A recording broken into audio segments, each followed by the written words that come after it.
This is a Rogue Media Network podcast. Coming up on the payoff, we finally tracked him down.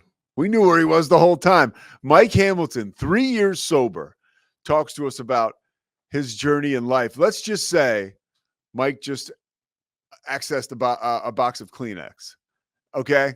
Which he didn't have during this hour and some change conversation that is both inspiring, emotional, and it really gives me gratitude for being sober and for knowing somebody as genuine and as special to me as Mike Hamilton. If you don't know who he is, he's the podfather over here at Rogue Media. Started the whole thing, was the first guy I talked to when I wanted to start my podcast, and is the last guy I think of every night when I lay my head on the pillow. Maybe not all the time, but yeah, Mike Hamilton. This one is for the history books right here. Enjoy it, and like and subscribe, right, Mike? You got it. All right, coming up, Mike Hamilton. But first, Kevin Souza.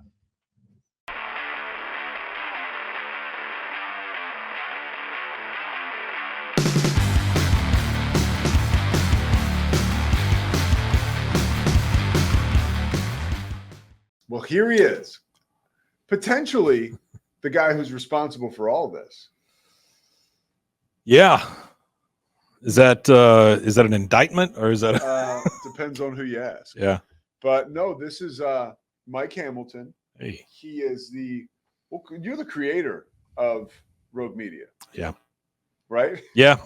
I kind of started all this crazy stuff. Yeah. When did you start it? What was behind it? So, I've been a lot of things, a teacher, a retail guy, all kinds of stuff. And I always wanted to do something creative, and the podcast thing kind of bit me. So I started doing some stuff with our buddy Aaron Ayers. Did some shows with him. Really enjoyed it and thought, well, Aaron, who made big news earlier this year. Yeah. When he got hit. He was delivering. He's a door dasher. He's a door dasher, and he was doing it on a scooter, and he got hit, Yeah. broadsided by a car, flew off the scooter. It was on the news and everything. Aaron's okay.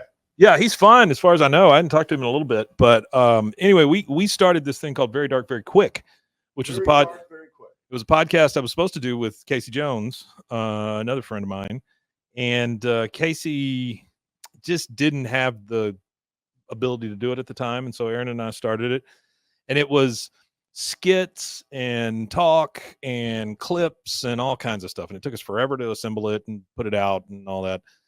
And so I thought there's got to be an easier way to do this, and kind of got into, at the time we were over at nobody's going to know what the hell any of this stuff is, but we were over at a place called Nexus, which Corey Dickman owns. Corey owns us also. But yeah, I am a person who every chance I get, I try to meet people that I might be able to do something with. And I know that sounds terrible. That's not the way I mean it. That's not how you are. You're not that kind of guy. No. I don't mean like, what I'm saying is like projects I could do with them or things that might help us both. You are like a partnership type of person. You're not love to meet somebody who can like do something for you. Love to do stuff with other people, and that's I think that's the only way you get like the most creative juices and things like that flowing. Yeah. So I tried to get his attention over at Nexus. This was like an internet gaming cafe kind of thing, and he didn't have time for me, and so I kept at it. That's the other thing. If I get my mind set on something, I will not give up. And so I finally met him and talked to him about podcasting, and there was one here in town that he wanted to do. The guy was moving out of town, and so we started talking about a network. It's just a conversation that evolved. I went over to a thing called 1 Million Cups that our buddy Matthew was hosting at the time. And if you know anything about 1 Million Cups, it's basically like a Shark Tank with no money. And so people get up and they present and they talk about their great product or their business or whatever. I went in with nothing. Like I just went in with, hey, wouldn't it be nice to have this thing? And well, it was more like a community podcasting place at the time, right? And I went into it with community in mind because that's what all these people were there for. And so did that, got some interest. Corey and I started talking. Next thing I know, I've got a little $300 a month room over on Franklin here in town, and yeah, next to Steve the barber. At the time, it was Amy though, the one that the photograph, and we started that. I put everything I had into it and started producing shows. It's where I met you. It's where I met Ann Harder. Where I met Andrew G. The network just kind of started to flourish, and we moved over to a place on Washington. That was during the pandemic, during the big ice storm here, because I remember going there when I had no wood at my house. They were building stuff over at Washington, so I went and stole a bunch of wood from it just so I could burn it. And then we did a bunch of performances, got into the live performance game over there, I produced 14 drag shows, did number 15s where it blew up. I got out before that, but there was a adult puppet show. We did a 80s prom. We did just anything that came to mind. We just did it. Right. And every weekend I was doing an event, was doing something, rock shows, country shows, whatever. Could only fit about 70 people in there. I remember one show I had over there, though. I think there were a little over 100 people. They were sitting in each other's laps and in the aisle. You couldn't get from the back to the door and all this stuff. And then we just continued to grow, because Magnolia's here in town, or the Fixer Upper crew, rent started to go through the roof. And so we had to moved over to a place on Webster here in town. Corey was able to get us more into like the video game. We started shooting a lot of stuff there. Crazy.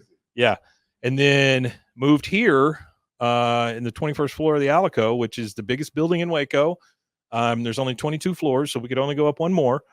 And we've been here like a year and a half now. And now we're at 200 plus shows, and we produce live shows now and all kinds of stuff. So now you walked us through that whole journey. I'm guessing for the first 2/3 of that journey, you're drunk. Pretty much. Yeah, pretty much. Growing up, went to a Baptist middle school, high school here in Waco. Okay. I was born in Taiwan. My dad was in the Air Force. We came back here, lived in San Angelo for about 6-8 months, something like that. I don't remember any of it. And then came to Waco. It's where both sides of my grandparents were.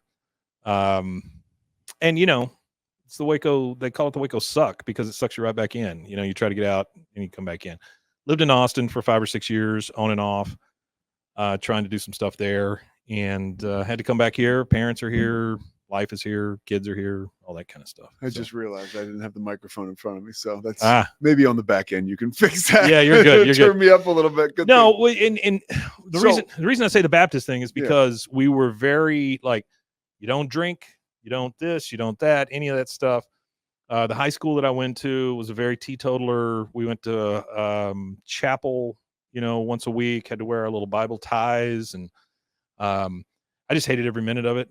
And Pete, the thing about me is I looked about like this since I'm about 16.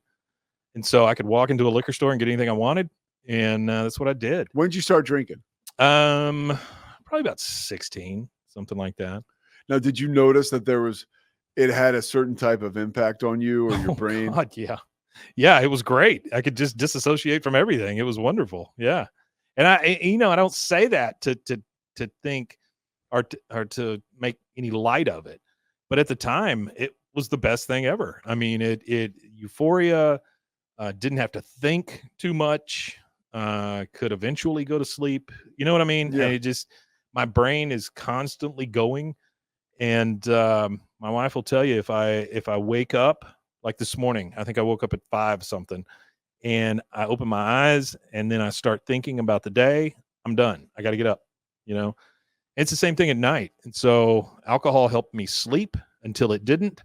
It helped me cope with things until it didn't. It was my best friend for a long time. How was it like early on in your life? Did you see it? Let's talk about the positive stuff. Like you start to drink, and I imagine your world changes. Like what starts to happen for you socially, whether there's work opportunities that come from being a little more social? Yeah. I used to keep a case of beer in the back of my '68 Mustang that I parked across the street from the Baptist high school, and I would go over there every day at lunch and drink a little bit. Nice hot beer in the back of your trunk. So that's you don't have a problem when you're drinking hot beer out of the back of your trunk. No, especially not at 16, Yeah, it's 17. 16, 17 years old. I can remember going into school after that drunk several times, falling asleep in class, getting in lots of trouble because of that. It did not help my attitude. Um, I was very pissed off for a very long time. Why were you pissed off? I didn't want to be there. I didn't want to follow their rules. I wanted to do bigger things. I thought,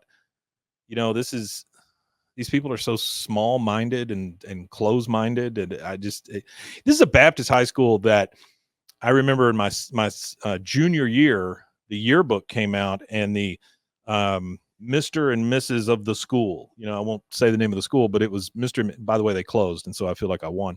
But it was Mr. and Mrs. of the school, right? Well, they had to recall all of them because she got pregnant. So they tore out all the pages and then gave them back to the kids.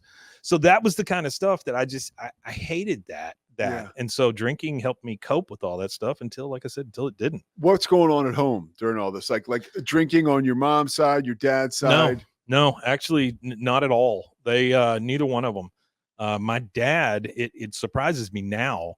My dad drinks a little beer here and there, but it's not much. But he finally was like, oh, well, screw it. I'm in an old folks home. I guess I can drink some beer now.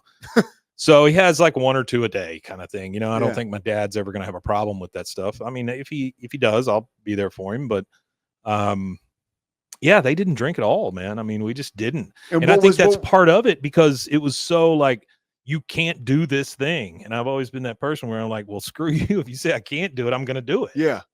Well, so, and what was there any dysfunction at home with your parents, or was it like pretty normal, pretty cool childhood? I got to tell you, man, I honestly, when I sit here and I think about it now at 55 years old, it's like, I had a great childhood. Yeah. My parents were never mean to me. They didn't lock me in a cage or anything. I mean, it wasn't, they helped me buy my cars and, had a place to live and helped me with all the things. They didn't want me to take a trip where I went to Memphis, but that's about the only thing I can think of that we really fought about at any one time. Yeah, they were great people. They're just good people. I had good grandparents. There was no reason for me to be drinking as much as I was. It was just that it was fun.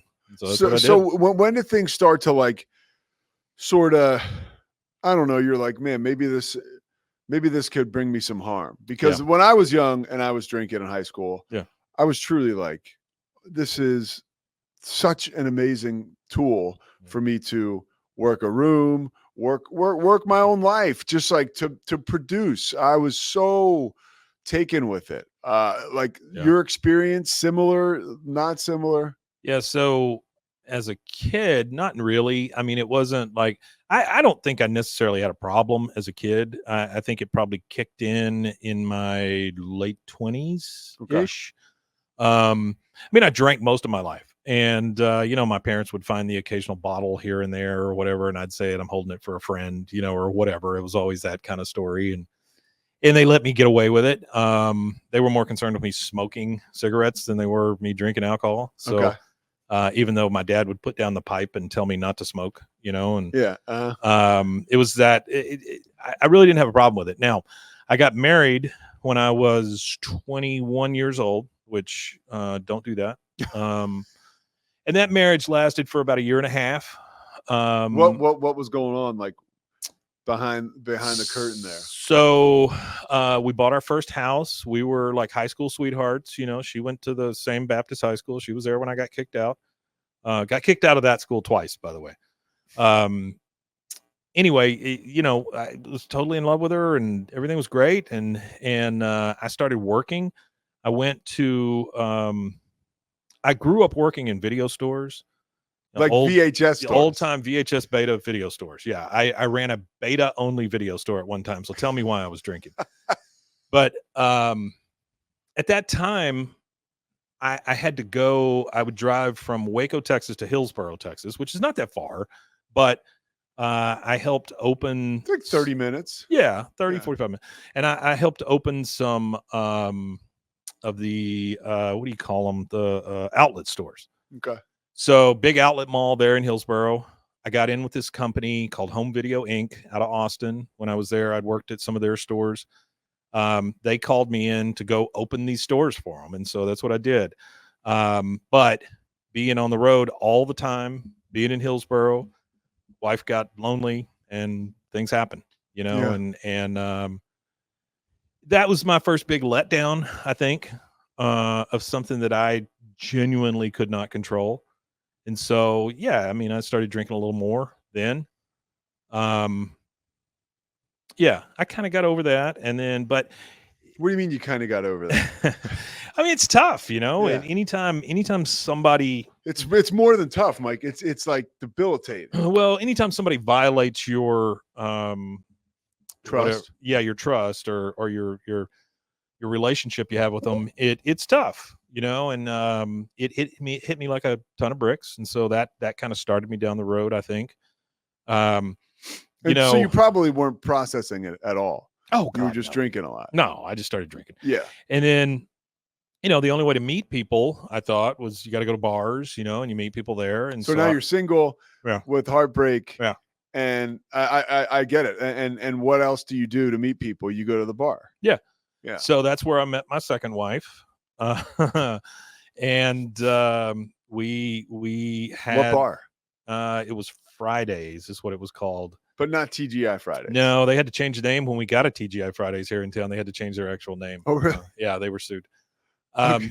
They're shut down now. It doesn't exist anymore. It's over by Casa or Cathay House. Okay. Nobody knows where that's at. But if you come to Waco, don't go to Cathay House. They don't get the clean plate award. I'll just say that. I worked there when I was a kid, though. So we met there, and we would go out to bars and all this stuff. Yeah, was this relationship based on drinking? Looking back, I think it was based on drinking and needing someone. I've never been great by myself, and so if I could find somebody to dump my issues on, or at least be there with me while things happen, that's what I was looking for. yeah. So we would go out a lot. She had a small daughter, and you know, we just continued going. She had a house that her dad had. He had a bunch of rent houses here in town and stuff. He had quite a bit of money, and she was living in one of those. I moved into that with her, and then we ended up buying a house out in Hewitt, Texas. So life is good. Got married, big Right? marriage, all that kind of stuff. Yeah, life's pretty good. Yeah. But I'm getting blitzed every night, you know. Yeah. I mean, my Now is she starting to like call attention to you're getting drunk every night? not really, and I think that's part of the issue here, Pete, is that nobody has ever really called me on my bullshit like that. And I do spew a lot of bullshit. And so it would just happen. Like I would get up in the middle of the night and go drink, you know, and just pass out kind of thing. At that time, you could get Captain Morgan's spiced rum real cheap.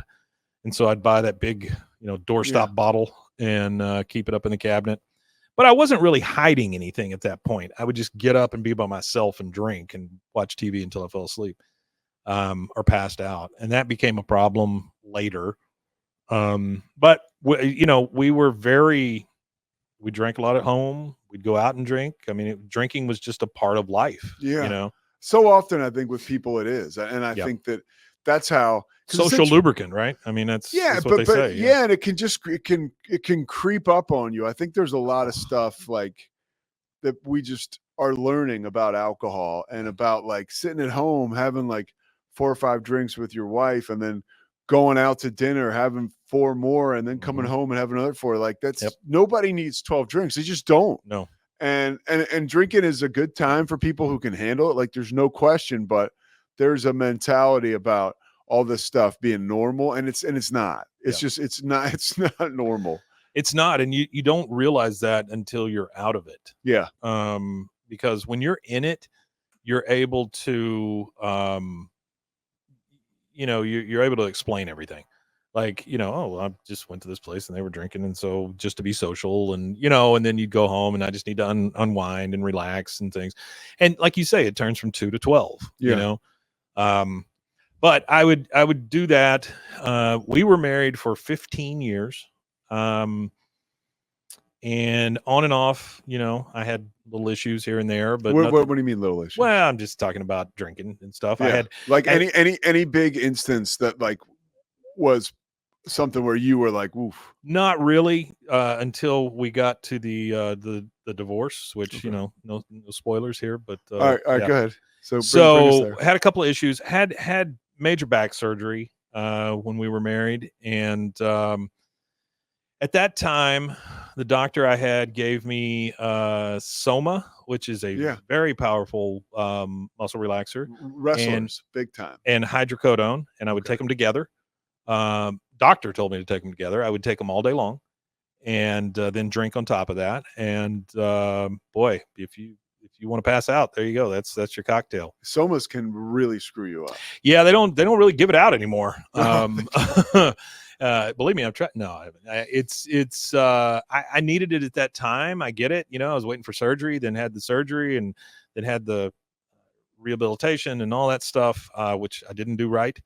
But that kind of started me down a road, I think, that it was a little more narrowly focused on just being, I want to say drunk, but it was the pills and the drinking at that time. yeah. How were you? What year was this, by the way? Ballpark it. Oh, so we had two kids. My youngest is 25 and my oldest is 27. So this would have been Like late 90s. 2000 Okay. something, early Uh-huh. 2000s. Yeah. So yeah, so it's more, this stuff's more accessible. Like Oh. you're able. Did you have any issues getting refills on the Oh, drugs? hell no. No, Yeah. no, there wasn't any problem getting refills. Yeah. And were you taking them all the time? Oh yeah, man. I was taking way more than I should have too. Uh-huh. Like, if it's every 12 hours, then that means 4 for me, because Yeah. I'm Superman. I can handle it. Yeah. So I would take as many as I possibly could. I would run out and I'd be pissed off for days, and then I'd go get some more and I'd take it again. What kind of stories are you telling yourself? That I was in pain, that I needed it.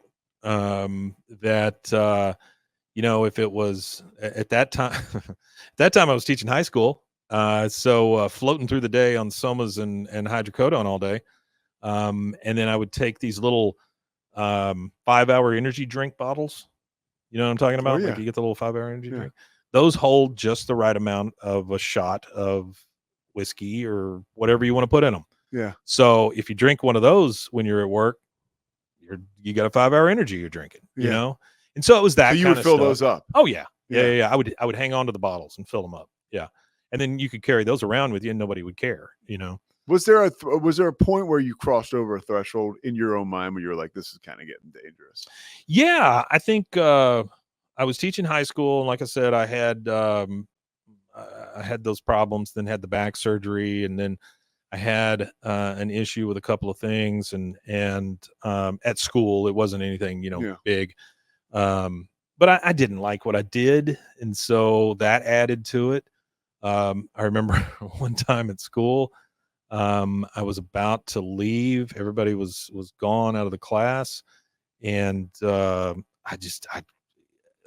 sneezed or whatever, and just crap myself right there in the middle of the class. And so ended up having to tie something around my waist and get the hell out of there, that kind of thing. And so when those kind of things happen, I don't know that I've ever told anybody that. And it just, you start explaining it away in your head. Oh my gosh, I can't believe that. I must be sick or something, no, idiot. You're high as hell and you're drunk, Yeah. I mean, that's, you're not exactly captain of the toilet right now, I mean, so that would start happening. Then woke up one night and my wife said, "Hey, I don't want to be married anymore."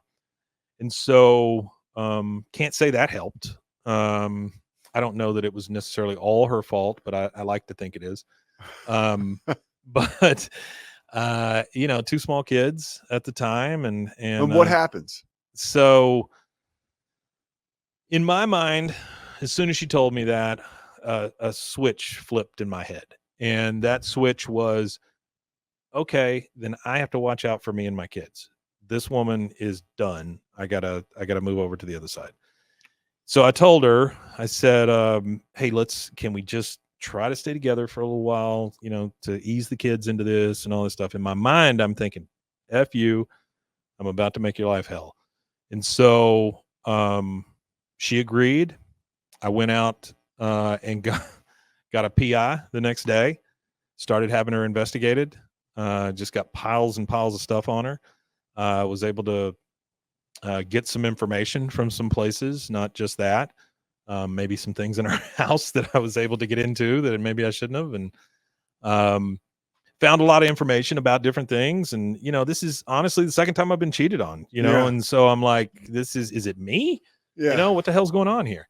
And so I think I make myself unavailable to people, and at that point they feel neglected and they move on. Well, that's what it's. I mean, honestly, Yeah. it's like when we talk about, like, we're sitting here doing this, and Yeah. it's like you could almost incorporate like a fourth step from AA, which is like you take that personal or that searching and fearless moral inventory, and it's like, you find out with all this shit, like, you were obviously wronged by these women. Sure. But also it's like there's a part that Mike played in all this. Oh, I don't ever want to say no, and that I'm not saying you doubt it, but like, that's like, and the alcohol has something to do with that. Absolutely. Absolutely. It does. Yeah. At that time, then, things started getting dicey, meaning that I'm drinking a little more by myself and plotting against her. Yeah. We're living in the same house still.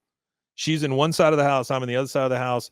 I changed the locks one day. All of her underwear went missing one day.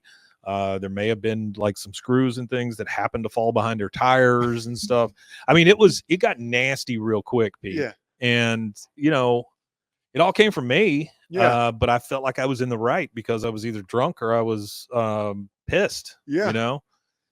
And so finally we end up getting divorced. But because we went to court with all this stuff, I got custody of my kids. And that just doesn't happen very often. And then so I was real proud of myself because I'd won that moral victory, and in the meantime, I didn't see what I was doing to my kids, for the most part. My son had started getting into drugs and things, and he was a little out of control. We started getting into the system with him, paying a lot of fines, going to see a lot of people and things. And he's had problems over the years. Thank God he's starting down the right path now, and he's got a little baby girl and love her to bits, and everything's good with him as far as that goes right now. And I don't ever want to say that he's going to stumble again, because it just, if he does, I'm here, that kind of thing. And I don't know if any of that made any sense, but yeah, no, it does. Yeah. And talking to you, like, you kind of have been through it for so much or so long, like you understand the boundaries to that too. Sure. To what being here really means. Well, and you honestly, you've talked to him before a few times, and I really appreciate that. He looks up to you, and that, I think that's helped. But he had his path he had to go down too. He went down it, and thank God he's still alive. There was many times that I pulled a shotgun out of his mouth one time. And so, the drinking doesn't get better when you've got all this shit going on. Yeah. So you just continue to drink. But did you feel like you were keeping a secret? Oh, hell yeah. Because and I might have liked it too. You know what I mean? Guy, like, it's rare that you, I mean, I don't know how often you were like running around slurring your words or being like a mutant. Like, I know that I can end up like that on occasion when I was drinking and using. And, so not everybody really knew what was going on with you. No, I don't think anybody knew what was going on with me. Honestly, did anybody ever, any of the schools you taught at, ever approach you? Or I got real close one time. Okay. I may have smelled a little like it, and somebody took me aside and said something, and I was like, "Oh my God, no, that's not a thing," Yeah. But yeah, of course it was. The guy just happened to catch me. So, but that doesn't stop me. I mean, I just figure, oh yeah, I got past that, so great. I'm Superman. I can do anything. That's an REM song, I think, right? Yeah, it is.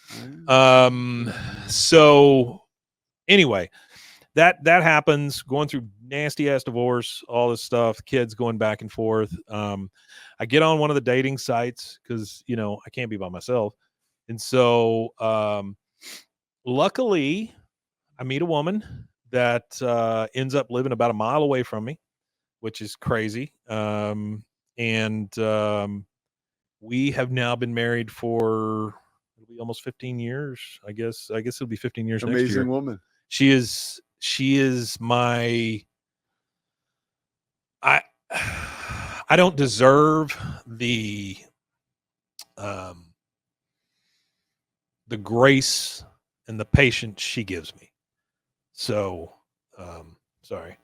She's my everything. Oh, shit. I would say you deserve it. Well, I appreciate that. I don't think I do necessarily. But anyway, we meet, we start dating. Everything's really good. She's great with my kids. My kids like her. Logan's still going through some stuff, you know, and he doesn't really love the fact that she's not his mother and all those kind of things. And so we go down those roads. But thankfully, we got married. We had a great marriage at Cameron Park here up on Lover's Leap. Oh, really? Yeah, it was great. It was great. Wow. And then had a big reception in our backyard, Beautiful which we had now place. bought a house and stuff. Lover's Leap is beautiful. Yeah. We bought a house before we were actually married. We all moved in together. She had 3 kids. I had 2. So we ended up 5 teenagers in the house at one time. And then I started, you know, I was still teaching, I believe, at the time. I taught some high school, I taught some middle school, I taught and by the way, school, like I know you were struggling and going through, you know, severe alcoholism during this time, but like, you know, like Dion's a good example, like a student Dion's of yours who loves you. Yeah. And like this is a guy who I would imagine had no clue about what was going on with you. No, none of my kids at school had any idea. Yeah. As a matter of fact, my kids at school were they loved you. Oh my God, they were so great. They knew I was going through the divorce. I just remember they were there.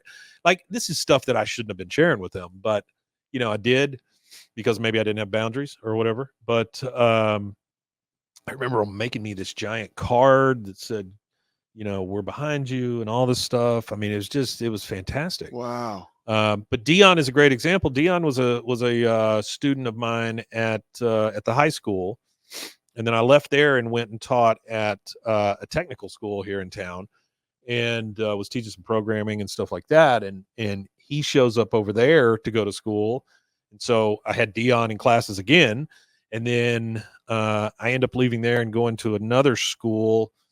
He comes up over there, and then I get him a job I made the first call for him to go get his first radio job. Yeah. And he just won an Emmy.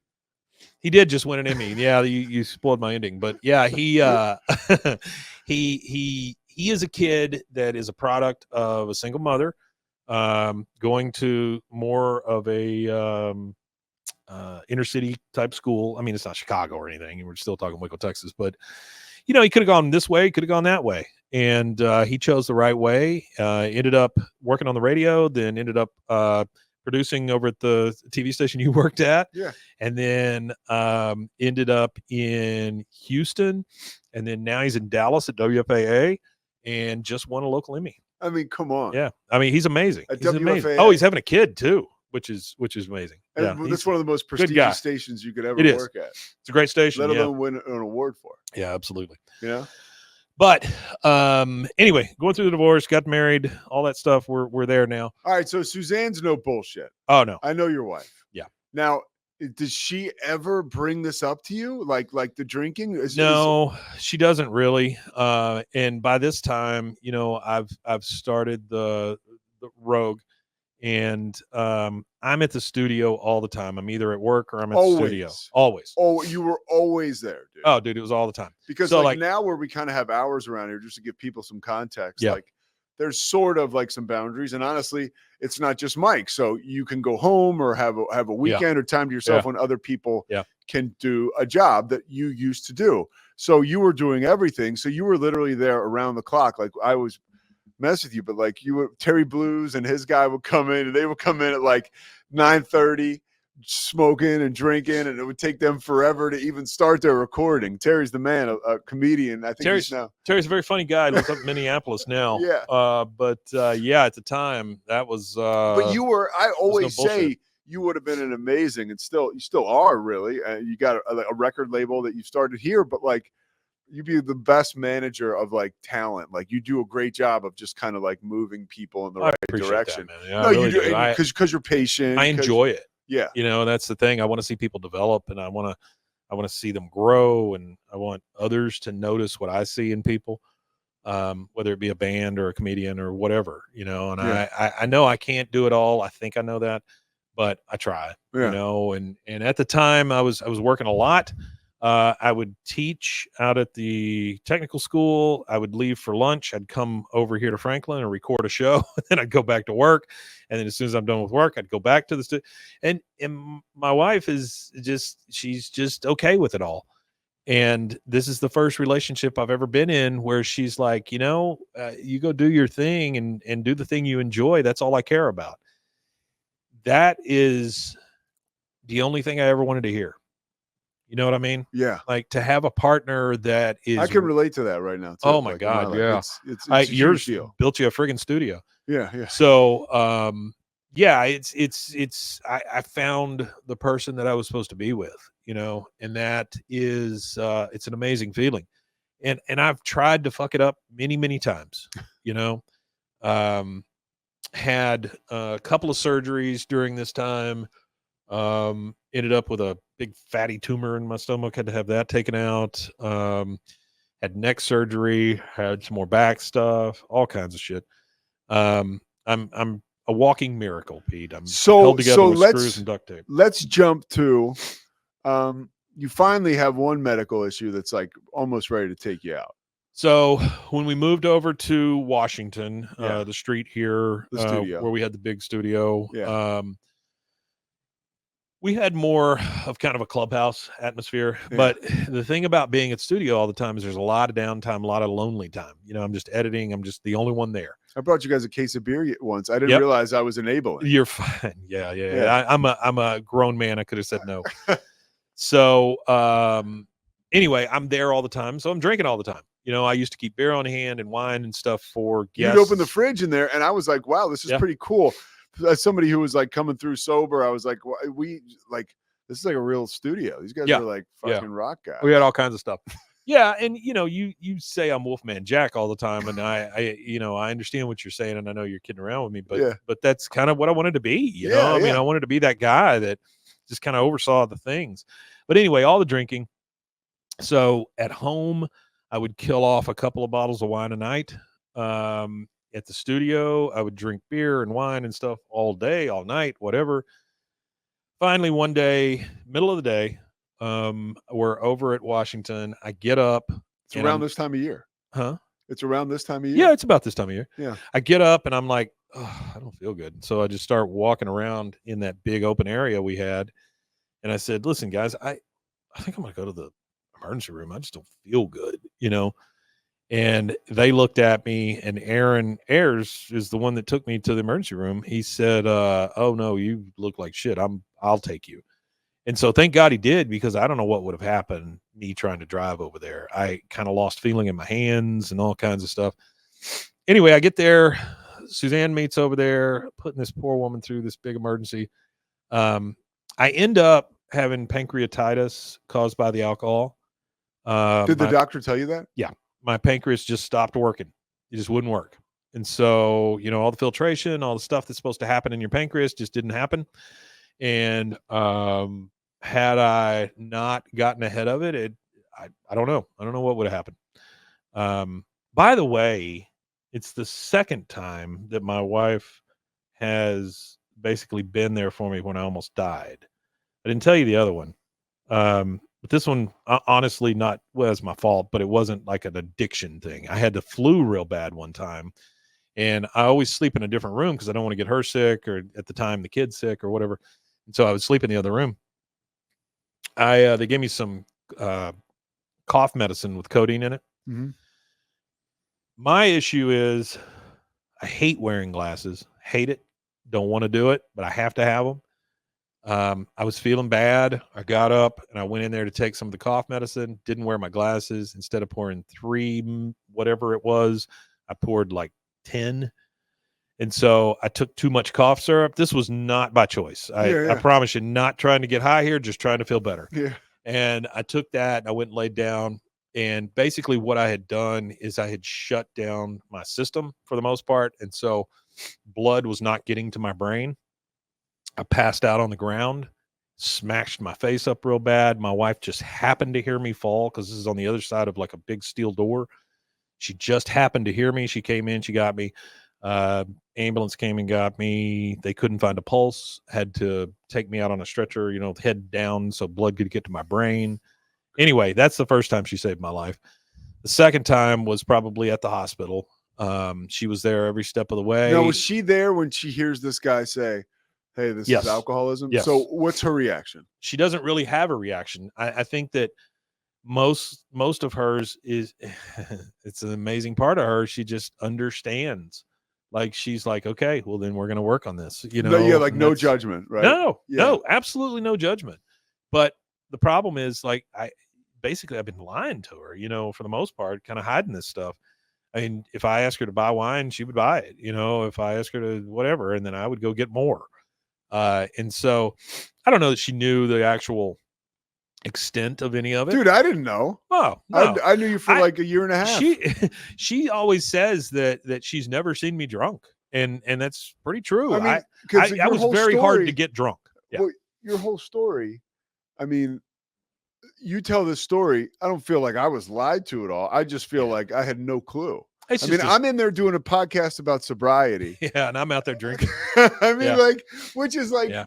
Which is fine, but like, you had a problem, and I didn't know. I did. I mean, dude, Mike, I didn't even know you were drinking much. Yeah, I get that, and I got real good at it. You know, I think when you're an alcoholic, you go one of two ways, right? You either end up in a ditch or where everybody knows, or you get real good at hiding shit. And I'm very good at that. And either way, you lose. There were bottles all over our house, and she didn't know. I mean. Bottle in a cabinet here, bottle in a cabinet over there, that kind of thing. Commercial comes on TV, go take a shot, that kind of thing in the other room where she won't see it. So you stop the pancreatitis. Pancreatitis was the most painful thing that's ever happened to me. I've had several surgeries, and those pale in comparison to the pancreatitis. She says that that's the most pain she's ever seen me in, and she was afraid I was going to die. And I was afraid I was going to die. And, at first I didn't care. Honestly, I was like, yeah, maybe that would probably be good. And so I had all these great things going for me, but I just couldn't see it, You really did. Like absolutely. Like the studio was starting to take, but the studio, things were starting to really take flight in your life. They were taking off. Yeah. Very, very lucky to have met you and Ann and Andrew and Corey, and it would double and double and double, and now we're here and we're producing such great content, and all the little problems that we have up here now, it's nothing, compared to starting this thing up and doing all the things, especially doing it drunk. What happened to you? Like, how did you stop? Like, I know you don't I don't go to meetings. I've never really done. You didn't go to treatment or anything. So no, that moment you have, the moment of clarity where you're like, I'm going to stop this because. So, my whole life, Pete, I have been, and I think this is just my personality. I'm at 0 or I'm at 100 with whatever I'm doing. You've seen that around here. I mean, I give 100% to anything we do around here. I try not to half-ass anything. I do screw things up occasionally, but I'm human. Give me a break. Yeah, everybody does. But I would just, I decided if that's going to kill me, then I won't do that anymore. And so I just stopped. I would say in the time since I just completely stopped, I think I've had one drink maybe. And I believe I spit it out because it's like, that one moment where you're like, oh yeah, that might be okay. And then you just, oh fuck, really, that kind of thing. So yeah, you never told me that. No, I've never really told anybody that. I just decided this is not what I want to do. Plus, I'm thinking about my son who's now in prison, and he's not now, but at Yeah, the yeah. time he was. And I'm thinking, I got to set an example. And this is something I should have thought of 20 years previous, but, um, I can't, I think back to the smoking thing that I told you about with my dad. I can't point at them and say, don't do this thing if I'm doing this thing. And so, um, integrity and things like that are super important to me. And so I feel like if I were to start drinking again or something like that, that I deserve to die at that point because I've made a commitment to both my wife, my family, my friends, this place, that's not going to happen again. Now, should I be in some sort of 12 step? Probably, and Yeah. I went to one meeting with him, with my son, and I enjoyed it. I really did. A lot of people I knew there, which is crazy. But I don't know. You know how it is. We talked about this the other day. There's a meeting downtown here that I would probably go to, but we just run out of time every day. And I don't know if that's an excuse or if that's just actual thing, because I could probably find time to do it some other time. Well, look, but I'm not here to investigate Oh, your program of not taking it recovery. that way. Yeah, no, the Yeah. bottom, like, you stopped. Yeah, I And did. that's what this podcast is about. A lot of it is like, like, I don't care how you did it. 3 years. Like, yeah, 3 3 years. Like, Yeah, this month, last month, October of 2024 is 3 years. have you ever had a conversation with Suzanne? Yeah. Like, about this? 100%. Yeah, Yeah. absolutely. Many Yeah. conversations. Since you've been sober. Yes. And what are those conversations like? Those conversations are, I'm sorry. That's the majority of the conversation, because how fucking dare I, there's a lot of shit to get done, and I can't do it if I'm impeded that way or if I'm putting an extra burden on her. That is not fair, and it's not what I married her for, and so she is probably my biggest reason that I don't. But she's also the biggest reason that I do everything else. So, you guys talk, and when I say you guys, I mean like you, Christine, all the other people, like Gordon, the people that I've had come through here that are either sober or in a program or something. Even my son now, they talk about a higher power and all that. And I do believe there's something out there. I don't know exactly what it is, but I know that it put this woman in my life that changed everything for me. Well, and on a much lesser level, it's brought like other, like you mentioned, Gordon, Christine, myself, your son. Oh, like, you guys were actually it's role weird, models for like me at some point. the walls kind of closed in on you. I mean, like, you Yeah, were no just shit, doing right? your job. Yep. And we all kind of showed up, right? You just showed up, yeah. Because then I'm having people like Wes come through, and it's just kind of like, it's pretty cool. Yeah, no, it's know? great. I have had a lot of help on this journey from people that didn't know they were helping me. How did your life change? Like, when you got sober, like your physical feelings and your ability to really, and it feels to me like, lost 50 pounds in 2 weeks. Yeah. Does that help? I mean, I put some of it back on now, but at the time I was huge and bloated and, heading towards 300 pounds and all that kind of stuff. And boy, when you can't, your body shuts down on you, you lose weight real quick. And so I did that, and I was able to keep it off for a long time. And, I eat shit, and that's my main problem now, but it's not from alcohol. I can tell you that. What about your relationships with people? Yeah. Like, do you feel like there's a little bit more connective tissue there? I think that it has allowed me to actually understand and take in more information. Does that make sense to you? Yeah. Like there's no fuzziness anymore, right? Everything was fuzzy for a very long time, and the fuzziness is gone. I can concentrate on things. I hate it when people say that, oh, he just forgets things and stuff like that. And I do forget things. I forget a lot of things, but you also have a lot on your plate. I got a big plate. Yeah, I got a big plate, and there's a lot of shit falling off the plate. And so, I do attribute it to that. But again, it's that Superman thing. I think I can do everything at once. and it's just not humanly possible sometimes. But my relationship, to your question, my relationships with people have gotten way better. Yeah. Because there's no release valve anymore, right? It's not like I can go, well, you pissed me off, so I'm going to go home and get drunk. That thing is gone now, so I have to deal with that thing in the time, or at least close to the time. Do you find yourself looking forward to going home more now because this work, whatever, isn't like a refuge for you to isolate and drink? Oh, sure. Yeah. Well, also, you gotta understand that when Suzanne and I got together, and she'll tell you this, the same thing. First 5 or 6 years of our marriage, we were just holding on for dear life because we had 5 teenagers in the house at once, and here I am drinking in silence and all this stuff. Yeah. And, But it's easy for that to I get lost don't- in the background. I When there's don't know that chaos. we loved each other as much as we do now, Yeah. like, because it developed over time. Yeah, we loved each other, but it was more like we were prisoners of war at the time, just trying to get through this thing. Yeah. Kids move out, they start having kids, things like that. We are able to really focus on each other, and I found out that, good God, I'm the luckiest man on the planet. Yeah. Unbelievable. there Anything you else, go. Mike? No, I do want people to understand that I do understand how lucky I am, and to be surrounded by good people who actually listen to what I say and are partners with me on this stuff, like yourself.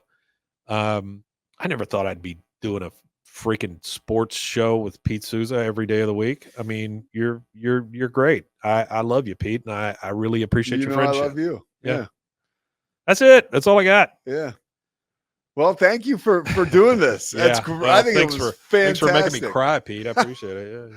That was fantastic. Mike Yeah. Hamilton. I think you guys, if you're watching this on or listening to this, you just watch the video. Yeah. Yeah, right?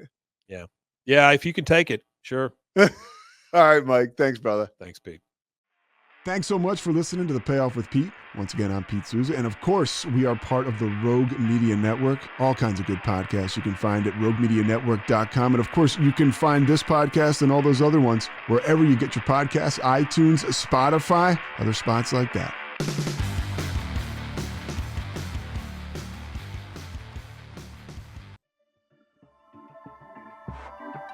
This has been a Rogue Media Network production.